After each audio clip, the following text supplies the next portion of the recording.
প্রিয় দর্শক, আসসালামু আলাইকুম। দর্শক, আপনাদের প্রীতি ও শুভেচ্ছা জানিয়ে শুরু করছি আমাদের আজকের প্রতিবেদন। তো দর্শক, আজকে আমরা এক অসহায় মেয়ের গল্প তুলে ধরব, যার নাম হচ্ছে জাহানারা।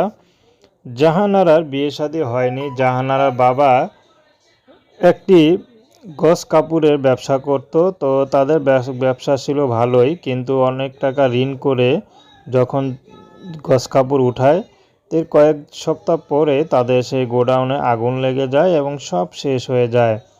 তো জাহানারার বাবা এগুলো মেনে নিতে পারেনি, তো স্ট্রোক করে মারা যায়। তো বর্তমানে জাহানারার মা আছে, ছোট একটা বোন আছে। তো তিনজনের পরিবার। জাহানারা যে টিনের ঘরে দেখতে পাচ্ছেন, এই টিনের ঘরে থাকে। তো রোদ আসে ঘরে, বৃষ্টি পড়লে ঘরে পানি এসে পড়ে। তো কি করবে এখন, অভাবের সংসার। তারা কারো কাছে হাত পাততেও পারছে না। আসলে এমন অবস্থা তারা ছিল আগে, যে তাদের থেকে মানুষ চেয়ে খেত, আর এখন তারা মানুষের কাছ থেকে চেয়ে খায়। তো তারা লজ্জাও, পেট ক্ষুধা থাকে কিন্তু মুখে বলতে পারে না। তার মধ্যে জাহানারার বিয়ের বয়স হয়েছে, বিয়ে শাদী করবে। তো জাহানারা ইউটিউবে এসেছে বিয়ে শাদীর জন্য। যদি এই দুঃসময় ভালো একটা মানুষ পায়, সে বিবাহিত হোক আর অবিবাহিত, তাতে কোনো সমস্যা নেই। জাহানারা বিয়ে শাদী করতে রাজি আছে।